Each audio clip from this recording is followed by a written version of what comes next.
Então, eu estou hoje recebendo aqui o doutor Fabiano Serra, que vai falar. Primeiro, responder uma pergunta minha. A má qualidade, doutor, da assistência pré-natal, mulheres que não estão fazendo ou não conseguem fazer o pré-natal, é que levam esses números assustadores? Seja bem-vindo, boa tarde. Obrigado, Cláudio, obrigado. Cláudio, sem dúvida, na verdade, quando a gente fala de mortalidade materna, a gente depende de vários fatores. De uma consulta pré-concepcional, que é aquela que a mulher vai se consultar antes de engravidar para tentar descobrir doenças existentes, para tentar minimizar riscos. Ah, dá para fazer testes, né? Lógico. Assim? E se ela tiver uma hipertensão, por exemplo, antes de engravidar, o ideal é que você descubra antes, para ela iniciar a medicação, tratamento, etc e tal. Durante a gravidez, o pré-natal vai minimizar os riscos durante a gravidez. Tá. E após o parto, existem outros manejos também possíveis de se fazer. É até interessante que o tema que você falou agora, amanhã eu vou dar uma aula sobre hemorragia pós-parto, que no Brasil é a segunda causa de mortalidade materna. E normalmente acontece assim que ela dá à luz? A primeira hora de nascimento é a principal hora de hemorragia. É nesse período que tem maior risco. Porque a principal causa de hemorragia pós-parto é que o útero não se contrai. E aí ele fica sangrando. Então a gente tem que fazer terapias e manejos rápidos para que esse útero contraia e essa mulher pare de sangrar. Para não perdê-la, né? Agora, tanto faz na cesárea ou no parto normal, pode acontecer? Pode acontecer igualmente? nos dois tipos de parto, igualmente. Nossa, que triste, hein?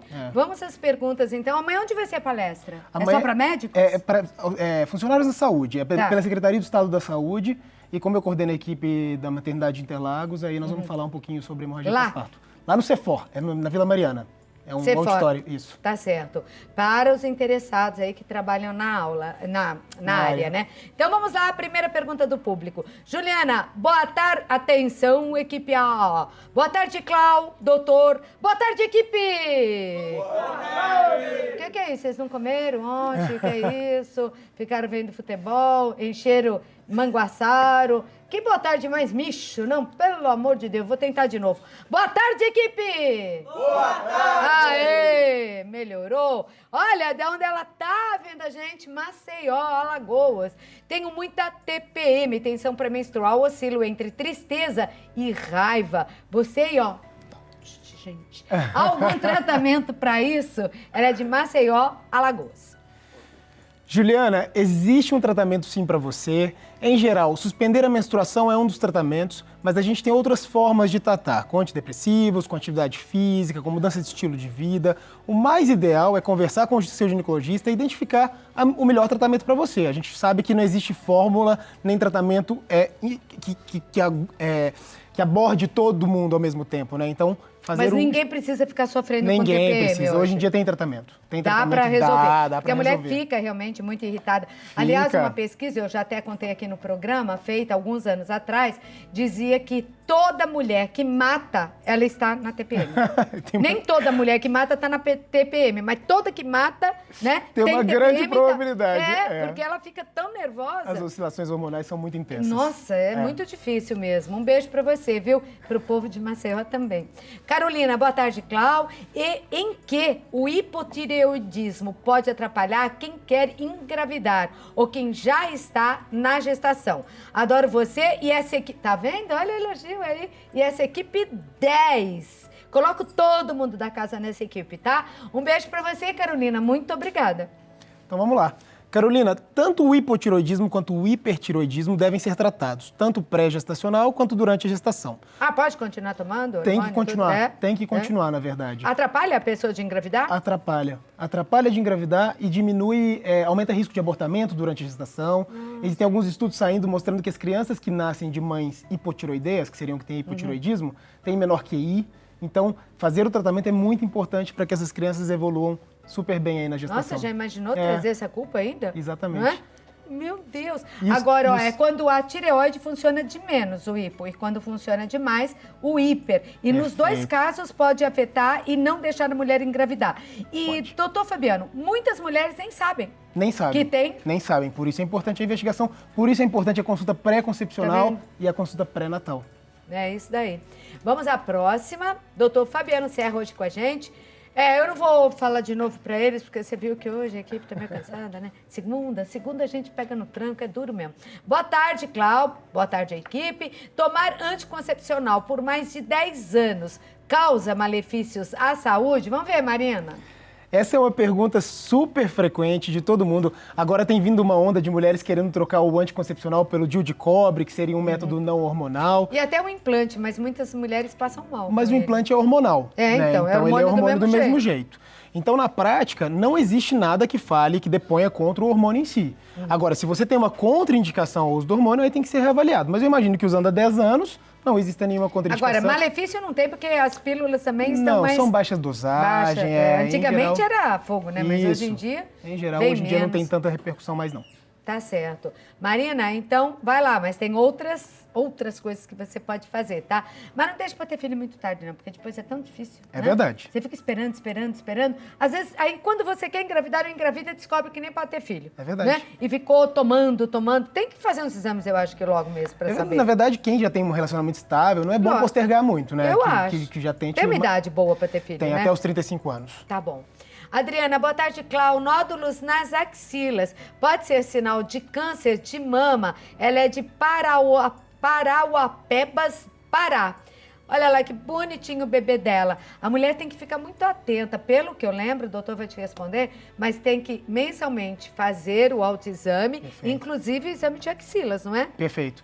Um dos sintomas, Adriana, um dos sinais que aparecem pra gente são, sim, as linfonodomegalias nas axilas, que são esses linfonodos aumentados, tá? Esses nódulos axilares. Mas nem sempre, na grande maioria das vezes, não é câncer, tá? Existem outras causas desses linfonodos aumentados. Não é pra ficar apavorada, mas tem que Mas, fazer ao mesmo exame tempo, pra tem que saber. olhar. Exatamente. Tem Não que dá pra ficar sem olhar porque o câncer de mama tem cura e quanto antes você o descobre, melhor o tratamento, melhor tudo, Perfeito, não é? isso mesmo. Agora, doutor, a mulher, será que tem feito esse autoexame? Normalmente faz? Existem pesquisas que mostram isso? Olha, porque tanta jovem está tendo câncer de Eu mama, vou te né? falar que depende até do nível educacional da pessoa. Então existe uma relação com o nível educacional, porque essas mulheres, quando elas são bem instruídas, elas geralmente fazem o exame. Então, mulheres de classes sociais mais baixas, que às vezes não têm muita condição de orientação mesmo, Cláudio, ou de acesso à medicina de qualidade, elas acabam não fazendo. Porque essas campanhas pararam, né, na TV, ensinando Elas o autoexame. continuam, mas acho que um pouco menos, fraco, né? É. Não dá pra gente ver tanto. E, olha, muitas mulheres jovens têm, então tem que tomar cuidado. verdade. Todo cuidado ainda é pouco. Adriana, vai no médico, dá uma olhadinha, tá bom? Sem dúvida. Janice, boa tarde, equipe Santa Receita. Não, a gente tem que dar. Olha que bonitona que ela é. Falou aí com tanto carinho pra vocês. Boa tarde, equipe Santa Receita. Boa tarde. Tenho 40... Aí, garotos, tenho 41 anos. Há alguns anos fui diagnosticada com endometrite crônica. Tenho uma boa alimentação, pratico Muay Thai, Jiu-Jitsu. Cuidado com ela, hein? Falei que é bonita, mas olha lá, hein? Muay Thai, Jiu-Jitsu, pega pesado. Gostaria de saber se essa doença tem cura e qual a principal causa. E eu acrescento, qual a diferença entre endometriose e endometrite crônica? O que é isso? Vamos lá. Endometriose é quando a camadinha interna do endométrio, ela fica na parte externa do útero, né? Seja nos ovários, nas trompas, no útero, na parte posterior do útero, no intestino, na bexiga. Então isso é endometriose. É um tecido, que seria a parte interna do útero, fora do útero. A endometrite crônica é uma infecção bacteriana. Então essa bactéria tende a subir o trato genital inferior, chegar no trato genital superior, o útero no caso, a camadinha interna do útero, e causar uma infecção, que ela pode ser crônica, e por isso endometrite crônica. Então, em geral, tem jeito de matar essa bactéria? em geral o tratamento é com antibiótico a longo prazo, que geralmente resolve Mas a tem que ser a situação. longo prazo, as Tem bactérias que estão muito ser. fortes, né? Mas como que a pessoa pega uma bactéria dessa? Olha, Cláudia, é uma ascensão espontânea. Existem algumas doenças sexualmente transmissíveis Tá. também, mas nem sempre é isso. Então não dá Tá. para associar sempre com Sim. doença sexualmente transmissível. Por isso que a gente tem que tomar cuidado, né? Não usar... Às vezes você usa a roupa da amiga, principalmente as mais jovens, né? Trocam os maiôs molhados lá. Tem que tomar cuidado, Tem. não é Higiene verdade? é importante. Com isso? Higiene é muito, muito importante. Ouço que a tua mãe fala que mãe sabe ensinar tudo direitinho. Põe a próxima que eu já vou deixar aí na tela, por favor. Renata. Boa tarde, Santa Receita. Meu nome é Renata, tenho 45 anos e tenho varizes pélvicas. Venho monitorando com ultrassom e às vezes elas somem, às vezes aparecem. Alguma indicação para tratamento? Ela é do Rio de Janeiro e a próxima resposta é sua, tá bom, Renata? Avisa o povo aí no Rio, eu já volto, doutor. Tá bom, Cláudia. Vamos responder a Renata, então, que tá aí com esse problema das varizes pélvicas. Renata, a história das varizes pélvicas é a seguinte: se você tem dor, se você tem alguma situação de desconforto por conta dessas varizes, claro, devem ser acompanhadas. Se já não tem dor mais, se essas varizes aparecem, somem, mas não tem sintomatologia nenhuma, não tem necessidade de acompanhamento. Existe um tratamento que seria com a equipe de radiologia intervencionista, que é um procedimento ainda muito pouco disseminado e pouco disponível e que muitas vezes tem que ser particular e que a gente tem em São Paulo, mas que nem sempre tem em todos os lugares do Brasil. Então, é uma opção de tratamento. Mas se você não sente nada, em geral, não precisa nem fazer nenhum tratamento. Por que são provocadas essas varizes? Da mesma forma que surgem varizes em pernas, em membros inferiores, né? De repente aparece podem também. aparecer também varizes pélvicas. Normalmente Exatamente. dói? Pode doer. Pode doer. É E aí, dor, né? quando dói, merece um tratamento. Ah, precisa, né? É. E se tem é um vascular intervencionista, Radiologista né? intervencionista. Radiologista intervencionista. Isso. Obrigada, Renata. Vamos lá para a Andréia. Boa tarde. Tive há muitos anos a constatação de um cisto no ovário direito e depois não procurei mais tratamento. Será que ele pode ter aumentado? Não menstruo mais, pois estou com 56 anos. Ela é do Rio de Janeiro. Mas não diminui? Vai diminuindo, parece que até some quase. Então, existe o cisto da O ovário, pós-menopausa né? também. É? Mas existe o cisto da pós-menopausa. Ah. André, infelizmente eu não consigo te dizer qual vai ser você, mas a gente tem 3 possibilidades. Ou o cisto diminuir, ou continuar do mesmo tamanho, ou aumentar. Mas para isso a gente tem que fazer uma ultrassonografia de novo para comparar, né? Os dois Porque exames. não dói, né? Não dói. Na maioria das vezes não dói. Uhum. Dá uma olhadinha, mas se Deus quiser não vai ser nada não, você vai ver. É isso vai aí. falar, nossa, tá tão pequenininho. Vamos lá para a próxima. Isabela, oi Isabela. Boa tarde, Cláudio, doutor, quero saber se é normal a mulher, depois da gravidez, ficar quase um mês menstruando. Então, Isabela, não é menstruação, né? O que você tem é o que a gente chama de loquiação, é um sangramento pós-parto. Então, algumas mulheres podem demorar um pouquinho mais. Também? É do útero também. É do útero também. Quanto tempo demora para que ele volte ao tamanho normal após uma gestação? Cerca parto? de 28 dias já são suficientes para Não, ele mas voltar. para ele voltar do jeitinho que ele era. 28 dias. É? É bem rápido esse Rápido. retorno. É. É muito rápido. Tanto que a amamentação estimula esse retorno, né? Existe um reflexo que a gente chama de útero mamário, que quando a criança suga, libera um hormônio que chama ocitocina, e essa ocitocina faz o útero contrair. A natureza É sabe, perfeita. né? É Perfeita. É. Então, ela não está menstruando. O que está acontecendo que nome Chama loquiação. Loquiação. É uma limpeza realmente dessa camadinha interna do útero que tinha um bebê ali dentro sendo nutrido. E vai ficar mais tempo. Em geral, um mês já é o tempo esperado para acabar. Se continuar, tem que Vale voltar consultar, ao médico, sem tá bom, dúvida nenhuma. Isabela? Um beijo. Vamos ver a próxima. É a Carmen Parisi. Oi, Carmen. Boa tarde, linda. Linda você. Depois da retirada do útero, quais os cuidados que a mulher deve ter, né? Fiz pelo público, acho que é pelo hospital público. É. E não tive orientação. Ela é de Espírito Santo do Pinhal. Agora, antes do doutor responder, eu queria, assim, dar uma dica para as mulheres. O médico tem obrigação de te atender e de te explicar. Ele é pago para isso, principalmente, médico do setor público, você não está indo em médico de graça. Você paga, eu pago, todo mundo paga esses médicos com os impostos que nós pagamos. Então, você tem que exigir ser bem tratada. Faz assim, faz uma lista de perguntas. E se falar, já acabou, fala, não acabou nada não, doutor. Eu quero saber, eu preciso saber, eu preciso dessa informação. Não tenha vergonha de perguntar. Porque eu sinto, doutor, que muitas mulheres ficam envergonhadas de perguntar, isso é um direito seu, é a sua saúde. Você tem que perguntar e esse médico tem que te responder com calma, com paciência e direitinho. Principalmente se é do setor público. Nós estamos pagando e tem que te atender direito. Desculpa ser médico também, mas falou a verdade. Não é verdade? A paciente também tem que buscar essas informações. Cuidado, ela nem sabe, olha isso. Claro. Ela fez a retirada do útero e ela fez pelo hospital público, não teve nenhuma orientação. Como é que pode isso? Eu imagino que a Carmen deve ter feito a cirurgia pela via aberta, né? Laparotômica, que a gente fala. E não pela laparoscopia. Que poderia ser feita também. Poderia né? ser também, mas a gente sabe que no SUS dificilmente Não tem cobre. acesso. A gente tem alguns hospitais do SUS que fazem, mas não é o comum. Então, normalmente, o que você tem que ter de cuidado, Carmen, é cuidar da ferida operatória, né? Então, lavar bastante com água e sabão, não precisa passar nada de especial. Ter cuidado, não pode ter relação sexual pelo menos nos próximos 30 dias. E aí você vai ter um retorno com o seu médico, vai levar o resultado do exame, né? Porque toda vez que tira um órgão, se faz o que o pessoal chama de biópsia, mas a gente chama de anatomopatológico. Você vai levar o resultado do anatomopatológico para o seu médico Ele vai olhar, se tiver tudo bem, ele vai te orientar quais são os próximos passos. Você já pode voltar a fazer atividade física, você já pode ter relação sexual de Mas novo. você acha que ele vai orientar? Ele nem explicou o que era o exame. Você fala pra ele. Leva a listinha de perguntas que eu tô te falando, tá bom? Mas ela deve ter uma consulta de retorno pós-operatório. Precisa, né? Tem que ter. E aí ele tem que te orientar o que você vai fazer. Mas vamos na orientação aqui pra, né?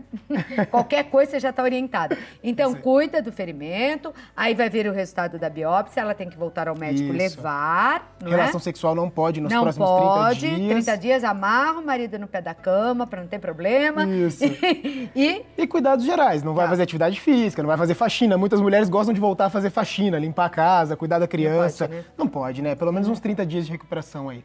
E você que tirou o útero, não se sinta menos mulher por isso. Uma caixinha para fazer filhinho. Fez filhinho, a caixinha tá vazia, pode ser despachada se precisar, né, doutor? Muito bom, porque a mulher às vezes fica se sentindo menos mulher porque tirou o útero. Ninguém nem percebe. Solange, boa tarde, Clau. É possível fazer reposição hormonal sendo portadora de hipertensão com pressão alta? A reposição, tudo bem? Então, é uma dos questionamentos sempre. Muitos médicos não indicam, outros já indicam. Então, não é uma contraindicação absoluta a reposição hormonal. Em alguns casos, a gente pode reavaliar e pode indicar, sim, a reposição hormonal. Então, você vai ter que conversar com o seu ginecologista e ver se ele faz a reposição em você. Isso daí, ainda bem, ficou tão individual, né? Ficou individualizado porque, demais. Alguns anos atrás, você perguntava para 20, 10 contra, 10 a favor, médicos. E você ficava meio perdido. Falei, e agora? Faço, não faço, faço, não faço. Mas agora tem aí uma coisa certa para você, não é? Até porque se a hipertensão estiver controlada, facilita... É bom, não é? Aí controla a pressão, dá para fazer a reposição. Priscila, boa tarde, estou com 40 semanas e meu bebê está pélvico. Ele tem chances de virar ou já posso fazer a cesárea? Ela é de Montes Claros, Minas Gerais, linda, não sei se é o primeiro filhinho, muito novinha, 40 semanas. O que é? O bebê está pélvico? Tá virado ao contrário? Tá sentado? Tá sentado. Priscila, primeiro, eu nasci em Montes Claros, coincidentemente. Beijo pro pessoal de Montes Claros. Nasci lá. Olha só. Lá. Um beijo pro pessoal de Montes Claros. Mas se o bebê tá sentado, Priscila, a essa altura do campeonato, com 40 semanas, em geral, esse bebê não vira mais, tá? Então, em geral, o bebê vai virar ali até por volta das 34 semanas. Depois disso, se ele estiver sentado, dificilmente ele vai virar cefálico ou de cabeça para baixo. Então, em geral, no seu caso, já tem indicação de cesariana sim. E com 40 semanas já é possível marcar? O ideal, a gente já marca com 39 nesses casos. Nossa, então demorou. Procura ter um médico e marca. Porque, ó, sabe que a minha médica, ela falava uma coisa muito sábia, doutor? Que parto normal é aquele onde tudo ocorre bem. Esse é o parto que foi normal. Deu tudo certo, não é verdade? Então, às vezes nasce parto normal, às vezes tem que ser cesárea, às vezes tem que ser alguma outra coisa. Mas normal é dar tudo certo. Corra pro teu médico, tá bom? Exato. Essa foi a participação em nosso programa do Dr. Fabiano Serra. Não na próxima... É que nem gás, né? Desculpa, doutor. É de 15 em 15 dias aqui. Não dá pra ser toda semana que o doutor trabalha muito. É na segunda semana de junho. Na segunda semana de junho, tá bom. É uma semana sim, uma semana não. O doutor Fabiano Serra tá aqui, ginecologista. Eu vou deixar os contatos, Instagram, @dr Fabiano Serra, assim que se escreve aí. YouTube, dr Fabiano Elisei Serra. Aí está o nome completo, né? Perfeito, com vários artigos lá para você entrar em contato. Obrigada, doutor. O doutor tá com perfume bom hoje, viu? Cheiroso. Todo bonito aqui no programa. Muito obrigado, Obrigada, Cláudio. Fabiano. Obrigado.